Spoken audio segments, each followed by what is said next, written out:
Views expressed by CamaPlan podcast guests may not reflect those of CamaPlan. CamaPlan does not guarantee the accuracy of information provided by guests, nor does it endorse or recommend any individual or organization. CamaPlan is not an investment advisor, CPA, realtor, or attorney. You are encouraged to conduct your own due diligence before making investment choices. For any tax, legal, accounting, investment, or other questions, please consult a specialist.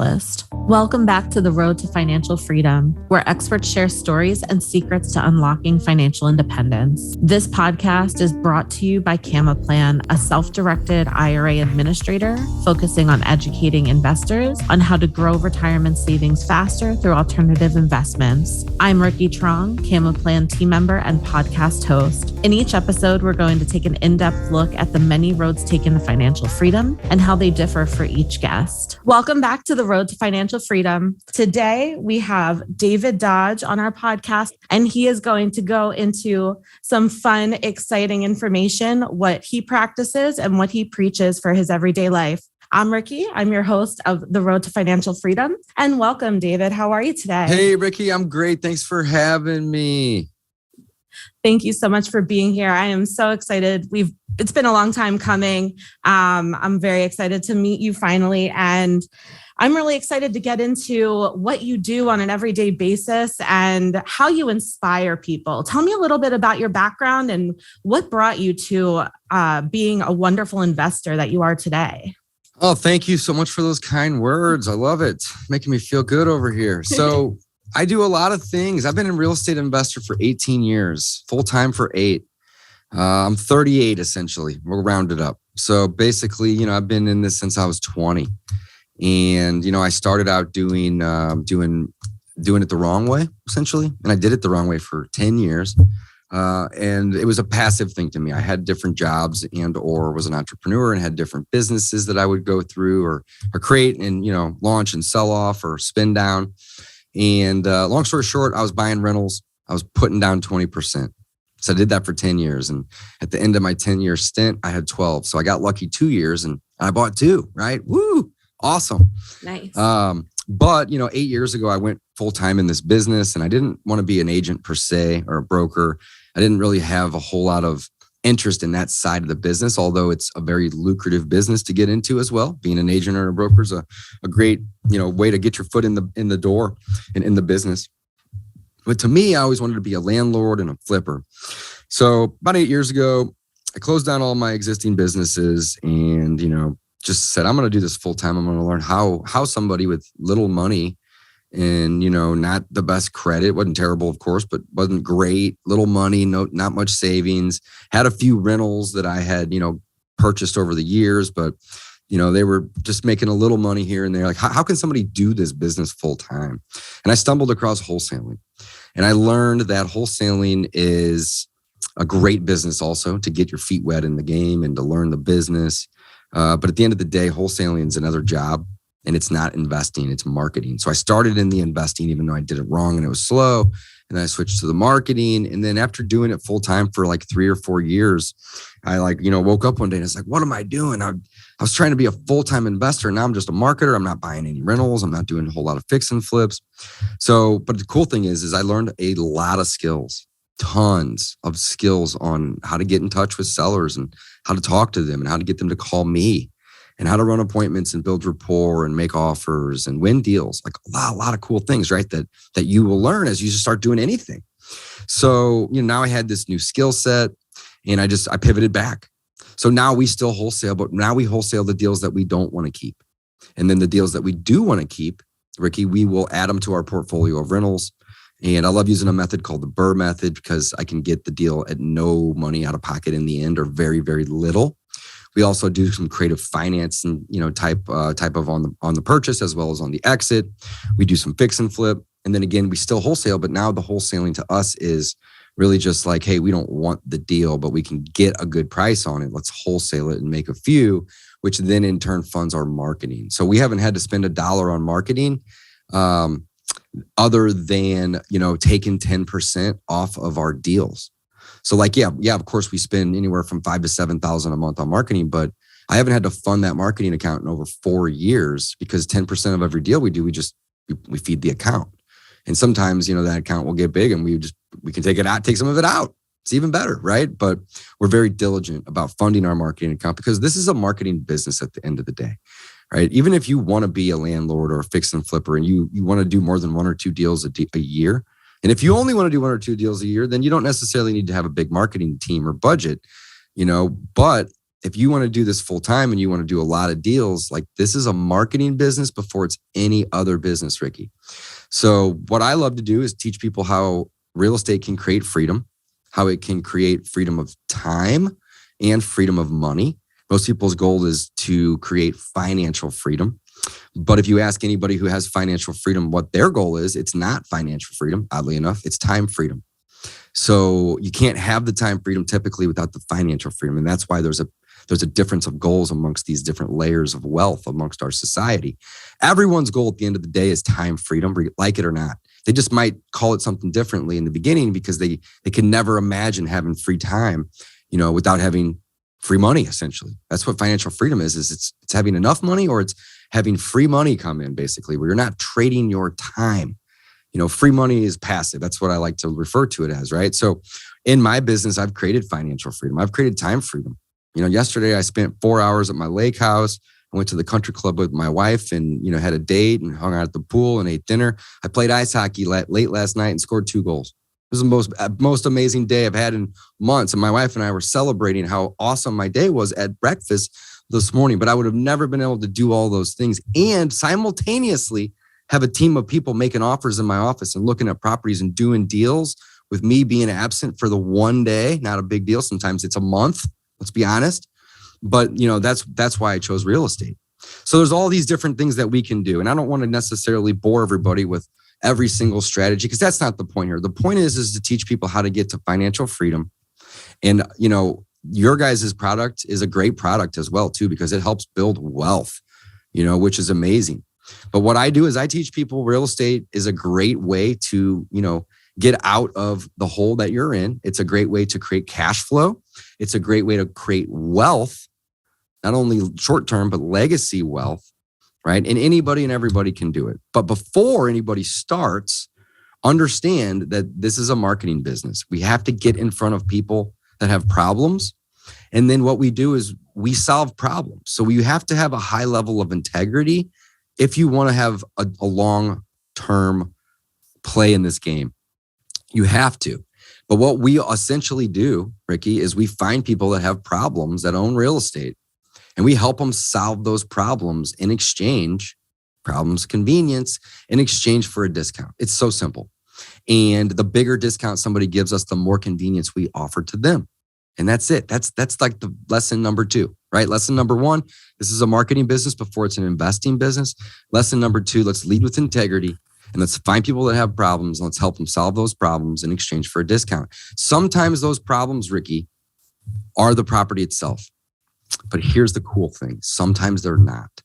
Sometimes they're just internal problems with, family or friends or divorce or death or disease or relocation of job or children coming, children going, right? I mean, there could be a million things, pre-foreclosure where they're not able to make their bills anymore. I bought houses for people that were going to prison next Tuesday. And they needed to sell now. And I helped them. And they knew they were leaving money on the table, but I got the deal done in hours versus days. That's the convenience that we provide. So, we get paid to solve problems.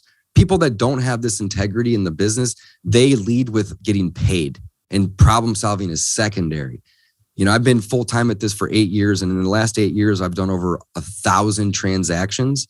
And 1,000% of those transactions, I led with, let's solve a problem for this person and let's get paid. Not, there's $1 to be made. Screw that person. Like you can't have that mindset, right? You got to help. But if you learn these 2 simple lessons, this is a marketing business. And, number 2, lead with solving problems. All you're doing from there is implementing those 2 things. So let's circle back. A marketing business.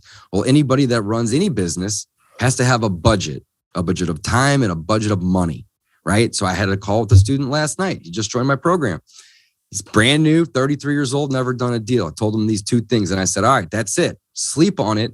tomorrow, the first time we talk, which will probably be in about half an hour from now, is what is the amount of time that you can commit daily, and what is the amount of money that you can commit weekly or monthly.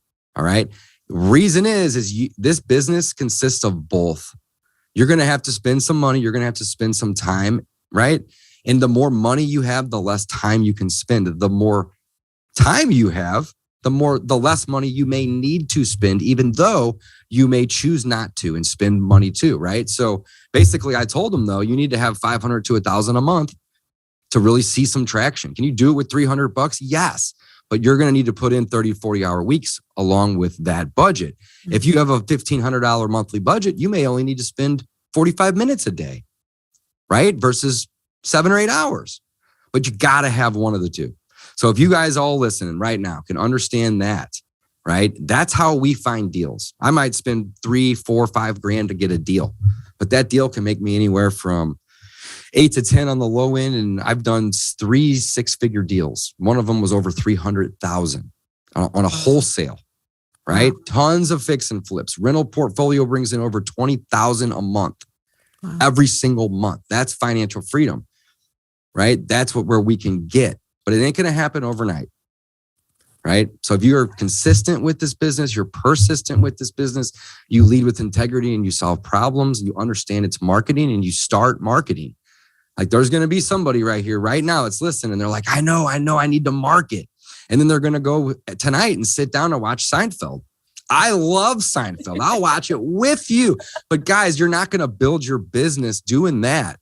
Know that this is a marketing business. So pick a channel. If it's driving for dollars, go do that. If it's sending mail to people, start writing letters by hand. If you can't afford to hire a bulk 300, 5,000 count, whatever, right? Start cold calling people that have for sale by owners. Go and see people that have properties for rent, contact them and ask them if they're trying to rent it because they don't think they can sell it and that you would like to make an offer to buy it. Like you got to start doing the activities that real estate investors do. And when I was, new to this, that's what I think led to me having so much success. Not just in the beginning, but my whole career, but mostly in the beginning, because I'm like, okay, if I'm going to do this, if I'm going to be a dental assistant, does it make sense for me to go in my first day of work and just sit there in the sideline complaining how I'm going to do my job? Or is it going to be better for me to just go jump in and make a mistake? And maybe I might hurt someone's tooth a little, right? But at least I'm learning and I'm helping, right? Like you got to jump in. So this is a marketing business. So pick a channel and then also have a budget. And that budget needs to be of time and money. And if you can do that and you're consistent, some people it takes them a month, some people it takes them 6, but you will get your first deal. I promise you, you just got to be consistent, right? And then from there, once you start getting deals, now you can cherry pick those deals and you can start fixing flipping. You can start buying rentals, which leads to that passive income, which is going to give you that financial freedom. And you can do really cool other things with self-directed IRAs to build your wealth in the background tax-free to multiply the legacy that you leave behind for your children. So obviously, Ricky, I'm very passionate about this topic. Yeah. So I love it. I encourage everybody, to just learn these simple lessons and take action. And, there's no reason that we all can't have financial freedom. We gotta work hard to get it. David, I love that. You are so passionate. I mean, I've been just like waiting for you to take a breath so I could just let you know how like I can see your passion and how much you really do care about what you do, and you care about your students and you care about their success. And I know we touched on that before we started recording today, but yeah, I mean, it's really nice to hear when someone's passionate about what they do, because then they're more focused on the success of others. And I feel like that's what you kind of aim for with what we've spoken about and, what I've seen on your podcast and things like that. It's really impressive. And I love that. You had spoken about leaving a legacy. Can you tell me a little bit about how this can really lead to that financial freedom, leaving a legacy for your family? I mean, this is something that is generational, and you build that generational wealth that we touched on. Yeah. So, I love the question. It's not an easy one to answer because it's compound, but I'm going to do my best to keep it short. So when you ask me that question, I interpret it, or I think of an answer that's a lot different than a lot of people may think. And the reason is this. We live in a time right now in the current world that we all live in. It's a crazy world, folks. And the way in which it's built is unfair. And I mean that because there's 70,000 pages of tax code, but only like 4 or 5 pages tell you when you have to pay, how you pay, where you pay. The other 69,000 pages are the loopholes that give us the ability to not pay tax or to defer paying tax or to mitigate our taxes completely and do it legally. And this, where I'm going with this is it's all these laws and rules are written by rich people to protect rich people. So we don't have to be a rich person to play the rules of the rich game. Most poor people don't, because they don't even know the game is a game. They don't know it exists. So do you want to know how to leave a legacy? It's simple. Learn the tax code. Learn how you can keep more of the money you make and how you can grow it tax-free. And check this out. A lot of the richest people, they know that when they pass away, they can transfer a lot of their wealth to their heirs tax-free. They can grow it tax-free, and then they can pass it along tax-free. If you work for somebody else, you're a W-2 employee 90% of the time, right? Give or take. You're W-2, you get a check every week or two. You pay the biggest tax. Your percentage is bigger than the guy that owns the business, I can promise you. Now, the amount may not be, obviously, but the percentage is. So the average person thinks they pay 30, 6 to 40% tax. It's 52%. It's 55%, because you're taxed when you make it. You're taxed when you spend it. You're taxed when you buy things and you own them, like real estate or cars and RVs and boats and planes and trailers and fun things. Just to own them, you have to pay a tax every year. And you go to the grocery store and buy milk and eggs, it's 10 extra cents on every dollar. You're taxed when you earn, you're taxed when you spend. It's 50+%. Well, guess what? The average real estate entrepreneur I owns, their effective tax is less than 20. And most of people, and I know some people that it's down to 12. So, I mean, think about it. You don't have to make millions of dollars to compound money. You can do it with $3, right? But if you're keeping more of it, you can grow it and then you can pass it on, right? So to answer your question, that's all what comes to mind. But to answer your question, leaving a legacy is I'm not like the kind of guy that needs my name on a building. I could care less, right? Some people do, but I would love to, be able to prevent suffering and hardship for my kids and their kids. And that's really what I mean. It doesn't mean that they're going to get millions. Let's be honest. I already have that to give. But the point that I'm trying to say here is it's not about making them, making them like spoiled brats, right? It's about preventing them being uncomfortable. And that's what we can all do to our kids and their kids, is we can leave them a legacy. We can leave them assets, and we can do it in a way, that's really unfair to most people, just because they don't know how to play that game. And guys, self-directed IRAs are amazing. I have one. I use it all the time. I probably have about 160K in there. And I think I opened it 3 or 4 years ago. And it's growing tax free, and it's self-directed. I have checkbook control. It's amazing. And it's legal. It's legal. Yes. See, so hopefully that answered your question. I know that was a much longer, answer than you were hoping probably to get, but I really felt that I needed to explain that, because if you don't know, you don't know. And that's the truth.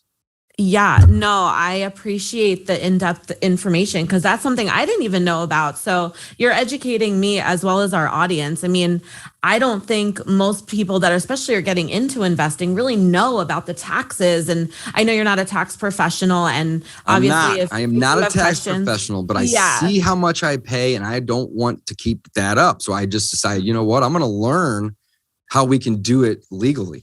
And how can we pay less, right? And here's the thing, that rabbit hole is a mile deep. Yeah. So I encourage everyone to just start learning a little bit about it, because there's lots of legal ways to reduce it, but you got to be a business owner.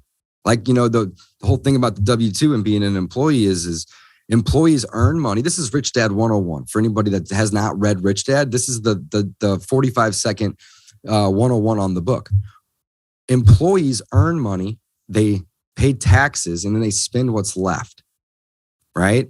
Well, business owners or businesses, you can be a business, you and yourself, they earn, then they spend, and then they pay taxes on the difference there. That's a big difference, right? Yeah. So, if you're just the employee and you're not using the tax code by owning a business and running certain items through your business, or in some cases, all of your items through your business, you're really losing out. You're putting yourself in the disadvantaged court. So, yep. Yeah, no, thank you honestly for bringing light to that, because I mean, I honestly, I just started listening on audiobook to Rich Dad Poor Dad, and it's teaching me so much already. I'm like mind blown. And every person that I've spoken to for this podcast so far this season has mentioned it one way or another. And I just think it's so amazing how it resonates with so many different types of people and so many different investors. It's really something everyone should look into. It's amazing. Yeah, I mean, it's just a wonderful viewpoint, I think. And for you, I mean, it's just interesting. Again, I'm going back to that passion. I mean, you learned about taxes because it had to do with your business and you wanted to know so that you could not be in the illegal side of your business. You wanted to make sure that your business will flourish. And I think learning tax code and things like that, I mean, the more knowledge you have, they always say knowledge is power. I mean, that gives you the power of owning your business comfortably and being comfortable with who you are and what you're promoting. And I think that's amazing. Love it. Yep. You got to be. And it's got nothing to do with, I say legal because a lot of people, they may think that, if you're not paying all your taxes, you're doing something illegal. Like I try to operate as legal as I can in every scenario, of course. But that's the thing though, is it's you don't have to be afraid to play the game if you play it the right way. Like you're actually following the rules and getting rewarded to play the rules the way that the game is designed. So it's awesome. Like depreciation is a perfect example of a tax code or loophole, right? Like the government, like I own 62 single family homes right now, and I rent all of them out to people. I have tenants, and the government rewards me for providing housing to my fellow citizen, my neighbor. And in exchange for that, they let me depreciate that property, which in layman's terms means I can add a phantom expense to my expenses. And because I have profit minus expenses is the net that you pay taxes on. Well, now I have a higher expense, but it wasn't money I had to truly spend. So that's the incentive the government gives you. Well, if you have 60 properties and you're getting $2,000 or $3,000 a year in extra expenses, that means that I can make $300,000 without paying $1 in tax because it zeroes it out. Wow. That's a light bulb. Is that not? Holy cow. How do you make $1 million a year and pay $30,000 in tax? Own a bunch of real estate. Whoa, light bulb. Yeah, I mean, I totally understand where that's coming from. Like, I don't know if I had mentioned it to you, but my husband and I, we actually just rented out our first home, and to just see, like, speaking with our CPA and, the benefits that we have for renting it when we were getting into that, it's just mind blowing. And what you're saying there is crazy. And guys, I'm talking about one line of code in the 70,000 pages, right? I mean, like, I'm not suggesting anybody stop what they're doing and like go start reading the federal IRS tax code. That's hell. I haven't done that. I don't do it, but I'll watch YouTube videos and I'll learn from professional tax professionals. And I'm sure you guys have tons of them. Yes. Holy cow. No, don't even go elsewhere. Contact these guys, learn from them. But there's also plenty of really, really great books written, a couple even from the Rich Dad company.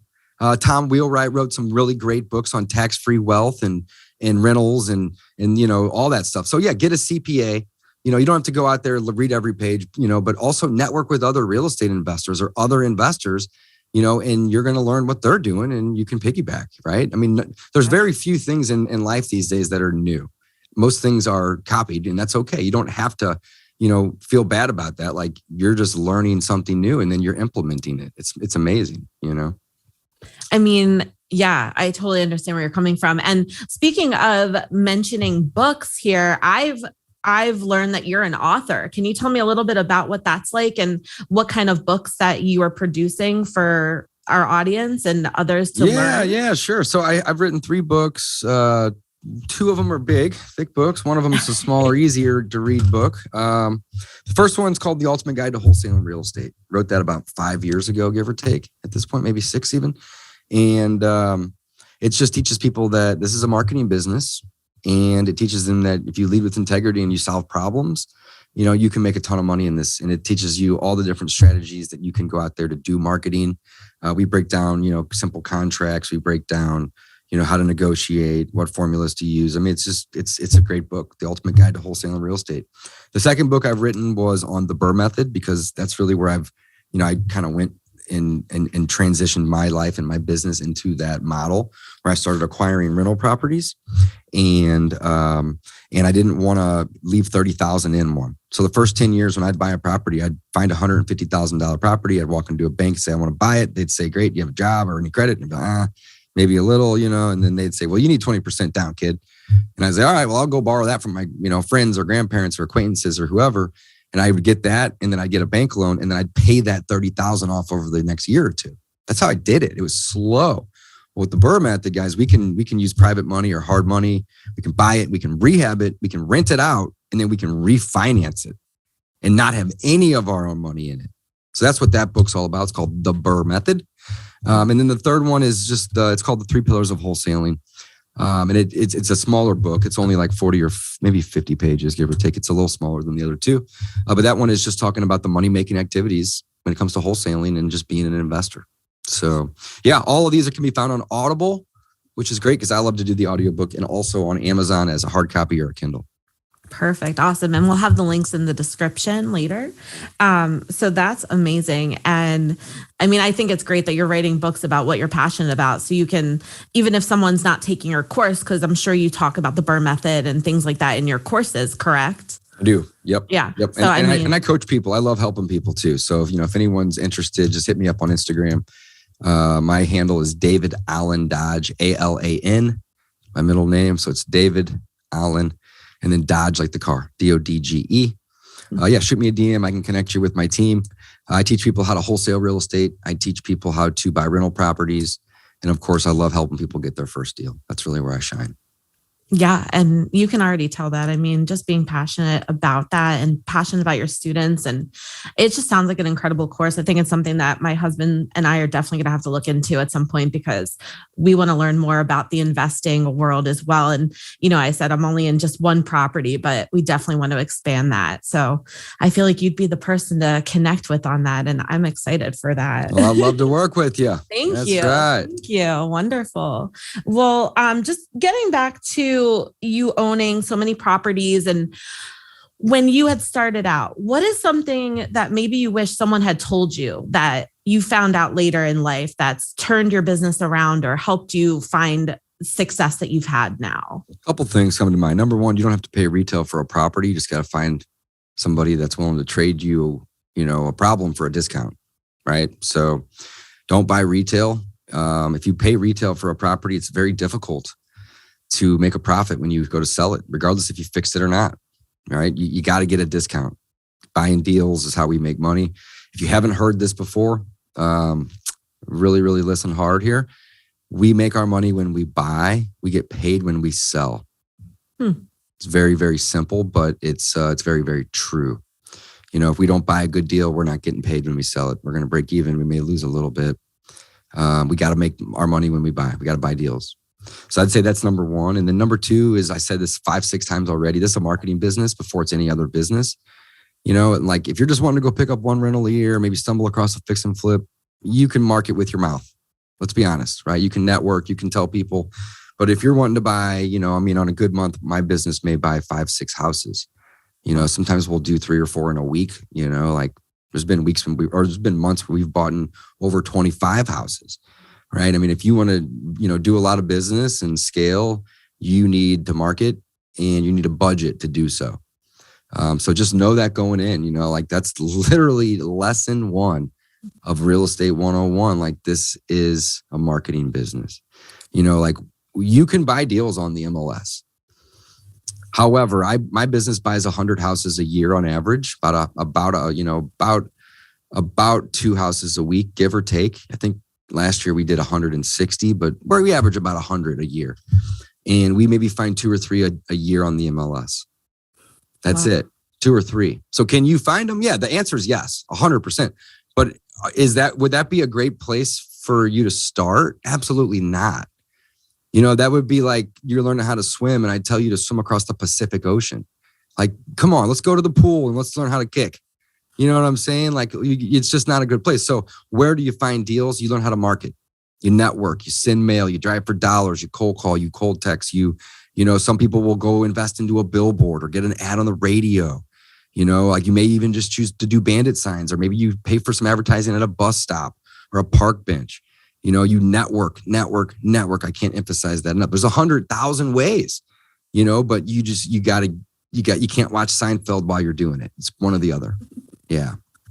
I like that takeaway. And I love Jerry Seinfeld, by the way. Hopefully he doesn't come after me. No, we love Jerry. That's fine. Oh my God. He's the most entertaining guy on TV. I love that. I love that. Oh my gosh, that's so funny. Yeah, I mean, I love how this conversation's basically come full circle at this point. I mean, you started with talking about marketing and you're bringing it back home to marketing. And that's really the most key factor, I guess, that you would take away from this is that if you're not doing the marketing, your investments aren't going to happen as quickly. You're not going to find that financial freedom with that time, because everyone talks about financial freedom is time earned. Like you have to have the time. And going back to what you said, the more time you have, the less money you have to put into it, or the more money you need if you have less time. Can you just elaborate on that just a tiny bit? As to what that means for, maybe someone that's not in the investing realm that wants to get in? I would love to. And there's a simple way for me to do it really quick and short too. So At the end of the day, all marketing roads lead to a phone call. So think about this for a second, guys. You calling out people, that's time. You're cold calling, or even texting people or door knocking. That's time spent. And your goal is to get them on the phone or get them to respond to your message or open the door, right? But it's typically a phone call. The only caveat is if you're door knocking, right? But everything is a phone call, right? So you're going to be the one, spending time ringing other people's phones, or you're going to spend money to put your message out into the universe that says, hey, I'm Dave. I love buying houses and I can help you. Call me right away. I'll pay you cash. I'll close fast and I will make it super easy for you. Oh, and by the way, you don't need to clean or fix anything. You can literally walk away today. Right? That's convenience. And my phone rings 2 or 3 times an hour, but I spend money on Google AdWords and I have a radio advertisement and we send direct mail and occasionally we'll do bandit sign campaigns, right? So I'm projecting into the world, into the universe that I can solve problems. And here's my number or my website, hit me up. If you don't have the money to put that message out, to get your phone ringing, and you're not doing anything on your end to ring other people's phones, you don't have a business. You have a dream that may hit people hard, and it's not meant to be nice. It's meant to be reality. So if you don't have the money to spend to get your message out there, to get your phone ringing, then you need to spend time to ring other people's phones. It's that simple. So it's very rarely one or the other. It's like 99% of the time, it's a little bit of both, because even if you spend time to get your phone ringing, you have to answer or hire someone to answer. And then you got to then figure out what you're going to do and go run the appointment and follow up. Like there's always going to be a layer of time, right? But it doesn't have to be 8 hours a day. It can be, I have lots of students that'll do 1 or 2 hours a day and they'll do deals and they'll be kicking butt, right? But those people that are only doing that, they're spending $1,500, they're spending $2,000 a month on marketing. If you don't have that, you can afford $600 or $800, great, but you're going to need 4 or 5 hours a day or every other, whatever, to be able to make up for that phone, the absence of that phone not ringing by ringing other people. So it's very simple, guys. Marketing is a means to an end to get to a phone call. All right. If we were to break this KPI down even more, a phone call is an opportunity to make a friend and solve a problem and to run an appointment. And if you can do any of those things, then make an offer. If you can't, then you keep following up until you can. Either make a friend, run an appointment, right? Or get them to give you a price to where you can then make a counter offer, right? So marketing leads to phone calls lead to opportunities lead to contracts or offers that you are making. Ideally, you're sending them in writing, and contracts equal deals. So how do you expect to get to, if you work it backwards, right? How do you expect to do deals if you're not getting properties under contract? You can't. This is impossible, guys. How do you expect to get properties under contract if you don't have anybody to go talk to about a house? If there's no friends to be made or appointments to be ran, you can't. And how do you expect to get opportunities to do those things if you're not on the phone with people all the time? That's where the marketing comes in. So I just gave it to you A to Z, Z to A. It's so simple, but it all comes down to a phone call. So do not, like I talk to people all the time, Ricky.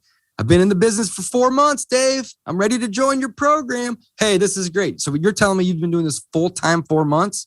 Yep, full-time. I've been studying every day. And I go, cool. How many offers have you made in the last 4 months? I bet you I made more in the last 4 hours. Not trying to be rude. I'm just saying this is what you need to understand and learn, and sometimes the answer is none or two. And it's like, cool, what time is it? It's 1:43 Central Time right now. My team's probably made 6 offers, right? So I'm not saying this to like make you feel bad. I'm just saying you're doing the wrong things. Start doing the things that matter. Your goal should be to make offers. So how do you do that? You need opportunity, you need marketing. So start with the marketing, get the opportunity, make offers. You will get properties under contract and you will do deals. But you have to follow that system. And that right there is worth about 10 grand worth of coaching advice. Thank you. Well, we appreciate that little snippet there for a freebie offer. Oh my gosh, that's amazing. Honestly, I feel like my key takeaway is definitely know your marketing and don't be afraid to pick up the phone. I mean, I just feel like a lot of people are afraid to use the phone. Don't be afraid. Most powerful weapon that we have. It's so easy to connect with someone so easily through a phone. We've had it around for years. It's been around for decades. It's definitely still our key connecting device. And thank you so much for saying that. I mean, I don't think you're being mean or, scary in any way. I know I'm not either. I just always want to just highlight, I'm trying to help people. And sometimes people, they don't want to hear the hard things that we as leaders need to do and tell people, we need to make hard decisions sometimes, but it's for the greater good, Yeah. And that's why we have people like you to look up to that aren't afraid to say those things to, really help people see a dream versus reality. And I love how you put that earlier. Well, is there any final words that you think you want to leave our audience with here? We'll get to plugs and everything in a moment, but maybe a final saying or something that could really resonate with our audience with us today. Absolutely. I'll keep it super, super short. So, I already told you all that you make your money when you buy, you get paid when you sell. And the second piece of that is don't wait to buy real estate, buy real estate and wait. You probably heard that one, So, it's so true. Real estate is not a get rich quick business. And anyone that's listening to this podcast thinking that they're going to get rich quick on a real estate deal, maybe on a deal, sure. But like as a business, it's a slow game. But I like to say this, and I'm not afraid to say it. It's a get rich for sure business if you're in it for the long term, right? And, so again, that's really why I love that statement. Don't wait to buy real estate. Instead, buy real estate and wait. Because over time, people are going to pay these properties off. You're going to be able to raise rents. They're going to go up in value. You're going to be able to participate in this tax law, this ability to pay less in taxes and save more of it. Holy cow. You don't need to go to Harvard to participate. You can buy a piece of real estate and rent it out and start getting these advantages that the most wealthy people in the world are using to save more of their own money. So don't sit on the sidelines, guys. Get off the couch. And don't wait to buy real estate. Buy real estate and wait. Definitely. I can attest to that. There's never going to be more land available in our world. It's what's there. It's our land mass. So real estate is always going to be around. But if you wait, you're going to lose out on it. And I totally agree with you. Well, I think that was a great, resonating response for our audience here. And David, please give us the final information of where we can find you, follow you, get your classes, your books. I'd love to hear all that. Yeah, sure. So the majority of what I love to do is to help people get their first deal, people that are new. It's where I can find the most passion in this business, or I have the most success, I would say, helping people. I teach people how to do a lot of different things, but the main thing is just, the first deal. I love doing that. You can learn more about my program over at wholesalinginc.com. I'm a coach on their podcast as well as have my own podcast. And I run a coaching program through their organization. It's called the Rhino Roadmap. Again, just go over to wholesalinginc.com. You can learn more. And other than that, just hit me up on IG. I love Instagram. It's my favorite platform. I don't do a whole lot of TikTok or much Facebook. And my handle's David Allen Dodge. So I love to help and connect with people. I do love to coach. That's really where my heart's at this point. I'm still doing deals. We still do 3-4 deals a month. I just locked up 13 units yesterday that we're going to buy in Burr. Always have a couple fix and flips going at the time, and just love helping people. So give me a ring, hit me up, and let's talk about how we can get you some financial freedom of your own. Well, David, thank you so much for being with us here today on the road to financial freedom. I just want to thank our sponsor, CamaPlan, and our producers, Honeycomb, as well. And I really just hope you have a great rest of your day. Thank you so much for being with us.